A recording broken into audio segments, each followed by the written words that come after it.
And with Cloudflare, what Cloudflare has established is taking over entirely. So every request before it gets to your server, it will pass through Cloudflare. Today we're talking about Cloudflare and other CDNs. Yay. What is a CDN, Steffen? What is a CDN? How does that work? And Cloudflare is well known for being a CDN, although they do a lot more. But when we talk about Cloudflare, we typically think about their CDN services in regards to hosting, right? Dominik, do you have a definition for what a CDN is? A short explanation? I can tell you what the letters stand for. So it's a content delivery network, a CDN. So basically what that means that you have multiple servers in multiple locations and you distribute content via these servers. So it's usually you have like a web server, and we talked about this last week, right? About hosting. So let's say like you have a traditional hoster, a server somewhere, and then you want to serve static assets faster to your visitors. And for that, you a lot of the times use CDNs, for one, to be closer to the people who download these files, and two, to get some of the traffic off of your main server so that it's not busy serving static files, but it can like concentrate or put all the energy into generating dynamic stuff. Yeah. What does count as a static file? Well, for one, it's all the assets or like scripts, styles, images. These are static files, but it can also be HTML that you have generated, right? So, and there it gets a little more tricky, I guess. Because when you have a WordPress server running and you generate HTML files, these are dynamic because they are dynamically generated by PHP. But the HTML that is then generated, of course, could also be statically cached as like a single file. And we talked about this in our caching episode, that we prefer this type of caching because a lot of the content actually on many of the websites that we code is static. And how do you use such a CDN, or what possibilities do you have? I know there are different ways how to get your files on a CDN and to load them. So integrating a CDN into your setup can be done in many ways. The easiest, or not the easiest, but probably like the most straightforward way is that you upload the files that you want to have served by the CDN manually to this CDN, and then link these files. When you link them on your website, you link them directly like to this CDN, right? So and to be honest, like there are multiple CDN services out there, and yeah, you're practically free to choose which one you use. And usually, like there are two ways. This push and pull CDNs, you usually call them, and this most straightforward way, from my point of view, is like the push CDN, because you tell it what kind of content should be on there, right? So, and then on the other hand, there are also pull CDNs where you say, okay, I have a base URL kind of that I want to mirror with the CDN. And then every request that goes to the CDN will be forwarded to your local server.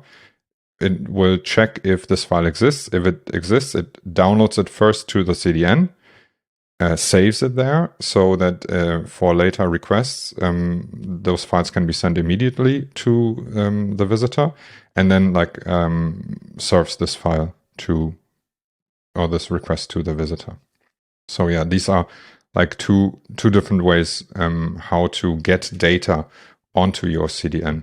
And it doesn't matter if it's push or pull. You can, in both cases, reference these URLs directly on like in your WordPress instance or on your server by changing like the URL that you use to embed a file or to reference a file, right?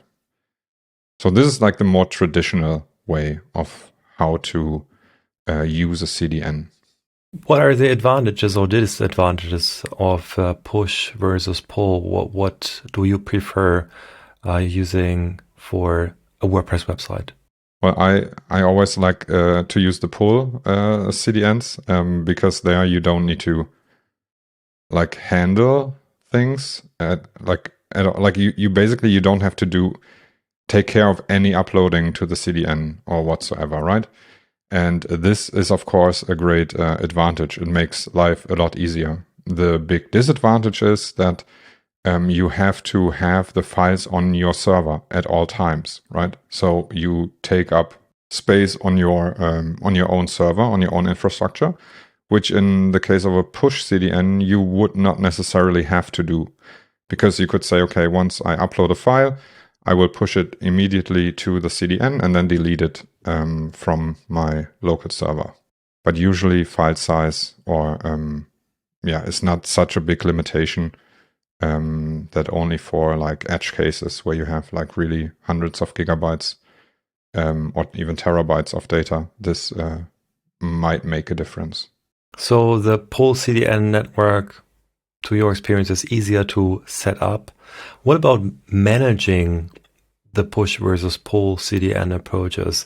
Isn't it that with the pull CDN, invalidating the cache could be more challenging than with the push CDN? Because like on the push CDN, you kind of can define updating like the assets directly by pushing it, versus with the pull CDN, how do you let the CDN know about that?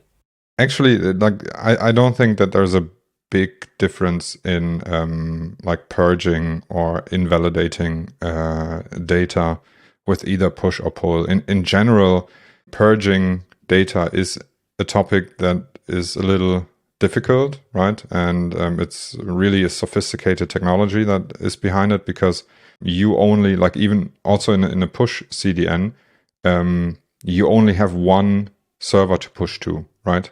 And from there, it's distributed to all of the other servers. So keeping this in sync is not like the simplest task, I guess.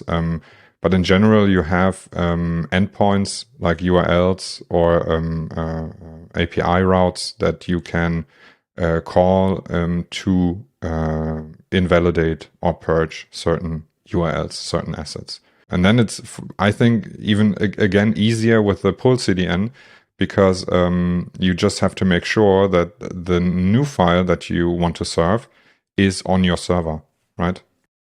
Okay.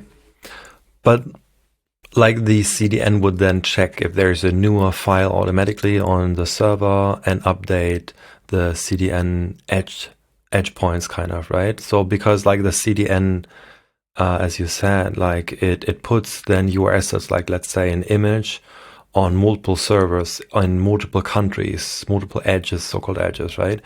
And then it needs to distribute that, right? So it could be that due to delay or lag, that at the same point in time, there could be a different file version on different servers. And so if you access the website, that you see something different, like in an ideal world, there's no lag, or this is like very, very short.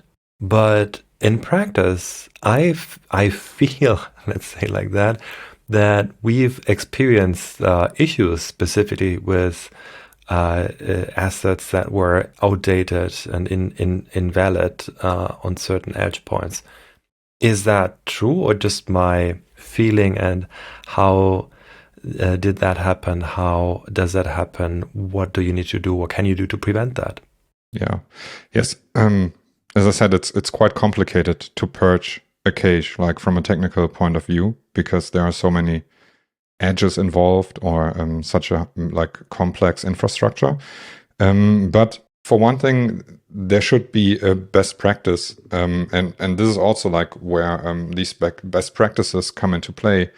You remember how back in the day there was something called cache busting that we talked about or that we always considered, and it's also like integrated in WordPress, like adding an asset version number as like a get parameter. Nowadays, like we do it in our build process, we add the hashes actually to the file names, so that whenever you change a file, there's no chance, or a really slight chance only, that files with different content will have the same file name. And for these kind of situations, like if you're not talking about a CDN, this is also a good thing to do because of browser caches, right? Because then you can leverage on your server a browser cache of like 1 year, let's say, for like JavaScript files and CSS files. You just say cache them for 1 year and you're good to go. So that means whenever something changes, you don't have to make sure that the client or the visitor refreshes or clears his or her cache, because it will have a different name, the file that you're serving, right? And the same basically applies for CDNs, just that it's like, again, more complicated.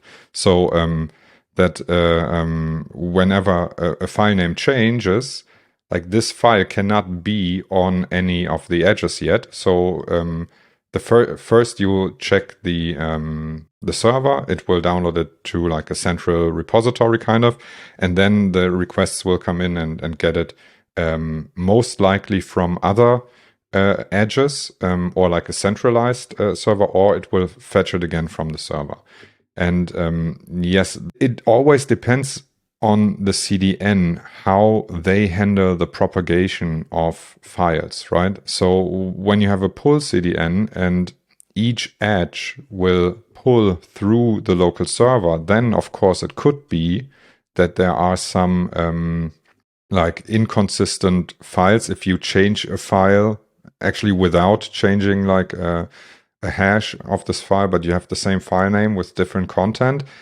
Yeah, but I don't think that this is the norm nowadays. I think mostly if a file, even in a pull CDN, there is like a central server, so to say, right? A central entry point in the CDN that will make sure that at least the content on the edges is the same, right? At least in my experience, I haven't had any big issues with these kind of things lately. What could be, however, and now we're getting to another point, usually what you do, like you have to tell the CDN how long to cache something on the edge, right? So, and either you respect the headers from the server. So that means if you have set your headers to, I don't know, keep the browser cache for like a year for JavaScript files, it will respect that and also keep the JavaScript file inside of an edge for 1 year before invalidating. But it could be like that if you have like shorter periods and time, or like whatever, that an edge started later, so it will become stale or invalid, right? And then check again on the server if this file has changed. And that's usually where the problems start, just because the initial the edges are filled on initial request, on the first request, that this will lead to maybe like different content at different times, because cache expired at different times as well. Yeah. And I think additionally to that, like it just gets overall more complicated in terms of what kind of caching you're talking about, right?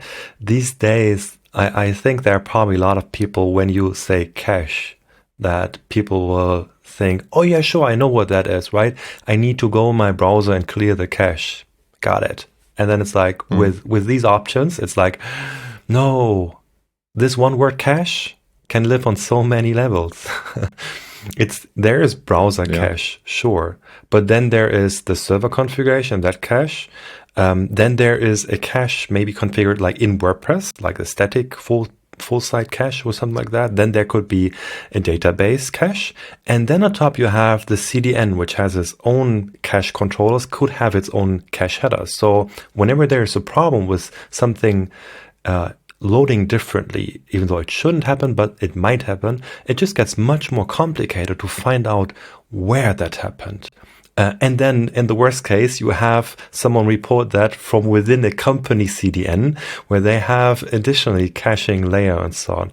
And then you gotta like play like detective on that level and find out step by step what level of cache caused that and where and how you can reproduce that. So it's more like that, I feel, with the CDN, just potentially, there shouldn't, typically, of course, nothing should go wrong. Just in case when that does, it just like adds more complexity to understand, first of all, where that could have happened and to reproduce that and to fix that then.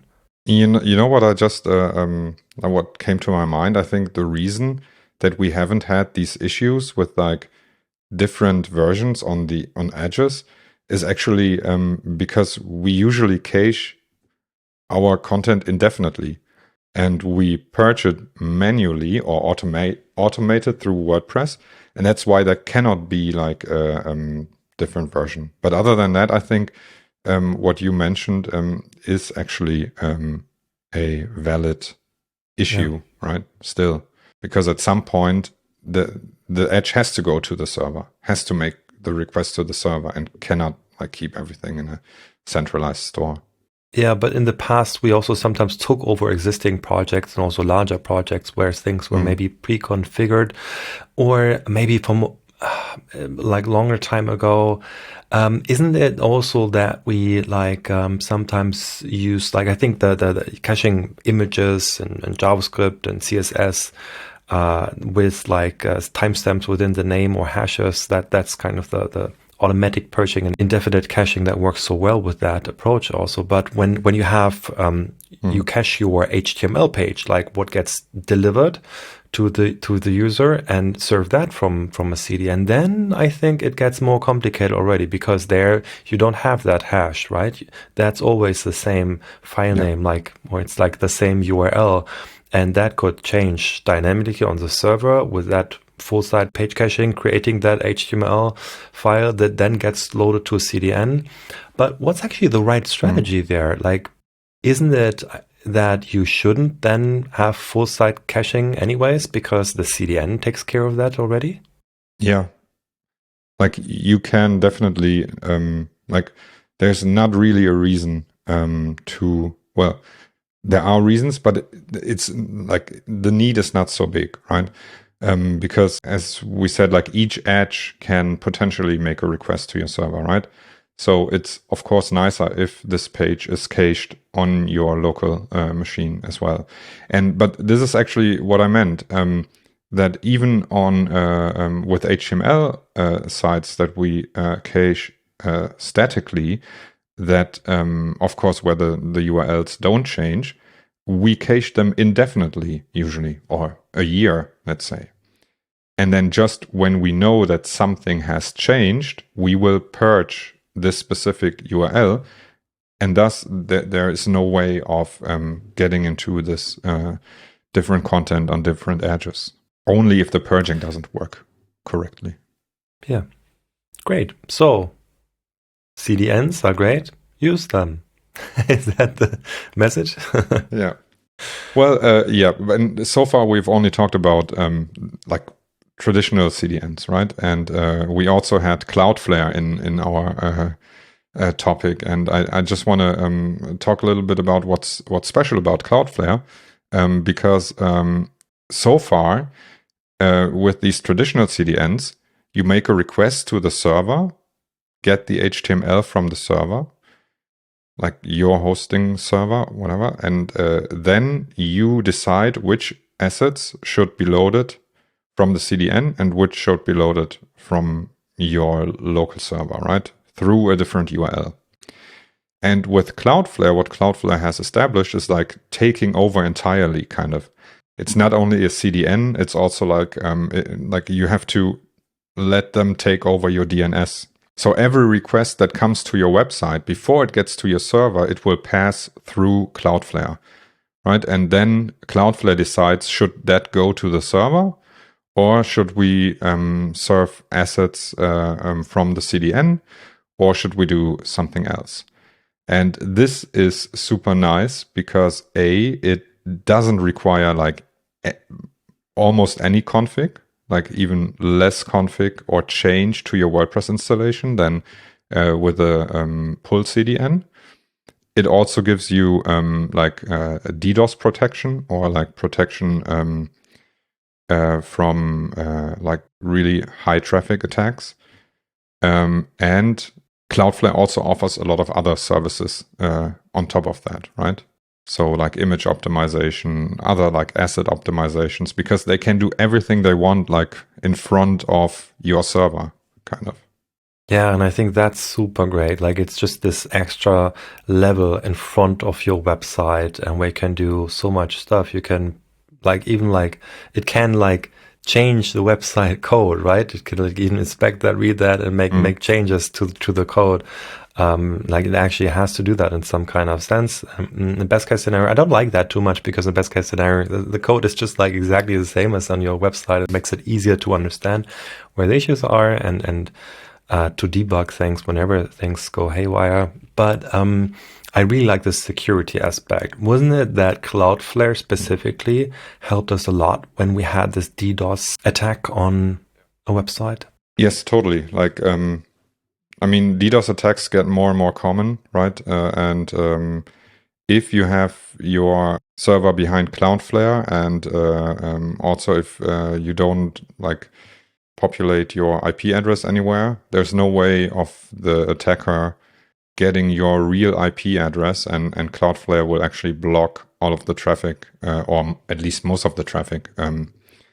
Yeah, but why are we using Cloudflare for every website then? That was my next question for you, actually. I had the same. If you ask me, I think it's probably mostly because you don't need it for every website. It adds a little bit of complexity. Like it's just like that things can go wrong. They shouldn't, but sometimes they still do and might. It's a little bit extra cost, right? It's not that expensive. I think you can get a plan for $10, $20, something like that a month. Even for free. Or even for free, some stuff, right? It just, like they provide, I think, the security level still for free, right? The basic one. But it at least, like, it's another level of complexity. Someone has to sit down and has to configure it, has to understand it, and might need to debug things. And regarding the CDN, if your main target group is within one country, like for us in Germany, and where they're like the country is not that big, then it doesn't really make a difference if like assets are on an edge in Hamburg and in Munich and Frankfurt and Berlin. That's all still very fast and doesn't make a huge difference. So like just adding this extra level of tiny costs and complexity and setup just isn't really necessary, I'd say. What are your thoughts? Yes. So I agree with everything you said, I guess. Like especially this or this point in Germany, you don't need a CDN, right? Of course, maybe for taking some load off your main server, but usually we have everything statically cached anyway, so we don't see any big issue with that. Which is totally different if you run a business in the United States, right? Because you have like the East Coast and the West Coast, and they're so far away or apart from each other that you have like really big differences in like serving speed, like kind of. No, but the additional complexity, yes, this is one thing. You have to, in the free plan and like all plans up to like their biggest plan, you can only register sites where you move the name server. So that means in wherever you have your domain registered, you need to add Cloudflare's name servers as the name servers for this domain, right? So you lose all of the control over it in your domain registrar settings, kind of. So then every setting needs to be done or made through the Cloudflare interface, right? This is one thing. There are, with the higher plans, you can also do this for single CNAMEs, but this is, I think, not the default mode or which most sites run on. Then one thing that you haven't touched on is GDPR. For me, the situation is still unclear. Like, it's not really 100% clear. There has not been a ruling or anything, but every visitor that visits your site will go through the infrastructure of a US company before it hits your server, right? This is one thing. There was like a big debate when the Bundestag, the German Bundestag, used Cloudflare for their IT infrastructure, right? And I think they have since then moved away from it. I'm not 100% sure. It is not 100% clear how in sync with the GDPR you are. I think the topic there that for people to understand that is there's a lot of discussion on the GDPR literally says somewhere that it's okay basically to use service, also US services, if you have a legitimate right, legitimate interest. And what is that legitimate interest? And typically it starts with, it's not black and white. It's just like, you need to elaborate. And you start, first of all, with, are there any good alternatives? And as soon as there are, you would say you have no legitimate interest in that, and you should then use a GDPR-compliant European service. And who judges on that? If there are other CDN services, right? European CDN services. So would you have a legitimate interest? I don't want to make a decision on this, but still, whenever people talk about this topic or CDN stuff and decisions, I find it a bit of weird that some decisions are made like this and others are made like that. For example, with Google Fonts, right? The problem there is that Google Fonts are loaded from the Google CDN. And that's not okay, because you don't need that. Yes. Now here I come. I download those Google Fonts to my website, to my web server, and then use Cloudflare. And then I'm fine. But then technically, how's that any different? Yes. But of course, you can still argue about the security, protection, blah, blah, blah, and so on. And I mean, for us, we have made the decision, right? We use Cloudflare. We use Cloudflare for our own websites. But we don't make this decision for all of our clients, because some clients have different opinions, value different things, and that's fine as well. So that's why we don't use it on every project, right? Yeah. And I think, to add my own opinion to that, is that I think I would argue that there is a legitimate interest because it increases the stability, but also significantly increases the security. And we've made very good experiences with that. And when it increases the security of the website, that kind of also means it increases the security for the visitors and for the users, so that they can be sure that they're going on a website that is what it is and that serves what's supposed to serve. And so that's also why we made this decision to use it. Just one thing I want to add to what you said previously. I actually, when you were handing off the control over your name server and DNS stuff to Cloudflare, yeah, that's pretty big thing to do. But at the same time, as you said earlier, I really like the idea that the URL for assets don't change, because I feel like I never liked that about CDNs, when your URL changes of your images, which are also your content. Because what if I ever want to step away from that service, then I have to redirect all my images. Not so cool. And of course, then I could create my own subdomain and redirect that and so on. That's just more complicated. With Cloudflare, you can configure it in a way that from the outside, might not be even clear like where that file is served from directly. And that means you can also step away from that rather easily. You then disable that service and requests go directly to your server again, wherever that might be, and everything's still working fine. Yes, that's right. Maybe just a couple of extra things that Cloudflare offers, or also maybe with regards to what you said before. So, because in general, we don't really use like the JavaScript optimization, CSS optimization, or any of that from Cloudflare, because with highly optimized websites, like I wouldn't want to say all, but almost all maybe of our websites are. It's actually these settings make page speed worse sometimes, and also like the user experience, because it adds JavaScript that's not needed and splits it up, and we know best what to do about our websites, right?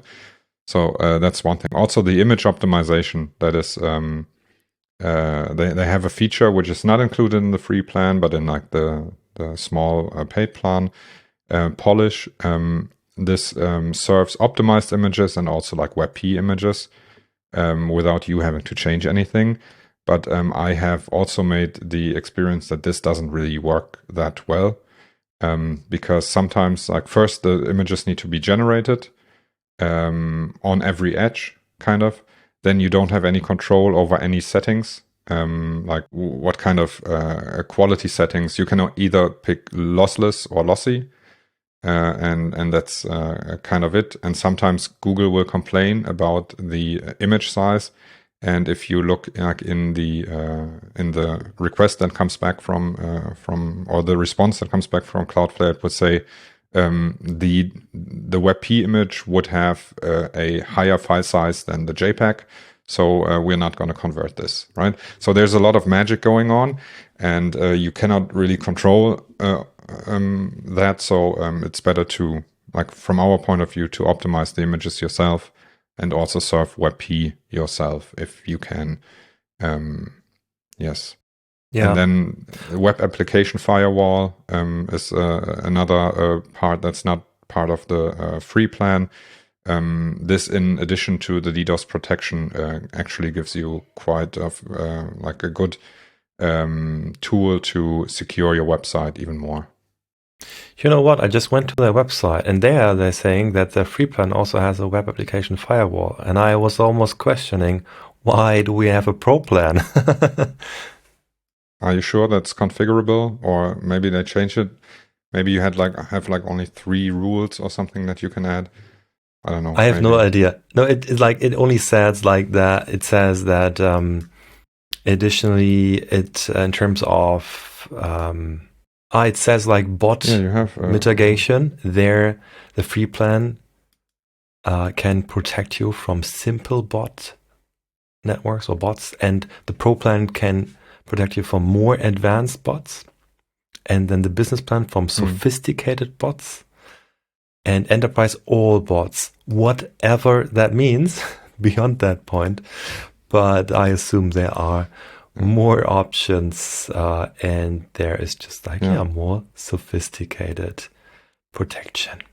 And one other pro tip, or our last pro tip, this is like the big, and if you stayed until here, you are in for a treat now, because like usually you cannot use Cloudflare as like a static site cache for WordPress by default, right? Because you would this would mean that if a logged in visitor is, or like an admin is, like the first person to visit your site through Cloudflare, it would actually cache the login bar, the admin bar, and maybe some other things that you don't want everyone to see, right? And in the business plan, Cloudflare actually has option that you can exclude or bypass the cache based on a cookie. And so that means in order to do static page caching on the edge with Cloudflare, you have to pay $200 a month just to get that feature. But there is actually an awesome plugin which is called WP Cloudflare Super Cache. No, Cloudflare Super Page Cache. We'll put that in the notes, of course. Where you can actually have a fully static page cache with the free plan of Cloudflare. And this is like, if you set this up correctly, you are actually in for like getting the best hosting possible for like the cheapest price. Because if you have a mainly static website and you use this, you will also be able to, I don't know, handle like TV commercial like spikes in visitors, or even like, because you can also handle DDoS attacks. You can handle anything for like $0 a month. So that's actually pretty awesome. And if you don't know this plugin, I would encourage you to try it out. It's a little tough to set up sometimes, but it has improved also over the years, and it's like a great plugin to use for these kind of cases. Great. Right. I'd say let's wrap it up here. That's enough about Cloudflare and CDNs. Any final words? We probably have forgotten quite a bit about CDNs. Cloudflare also has tons of other features, but this is not a commercial for Cloudflare, and we're not getting paid by them or anything. It's just like our opinions as usual.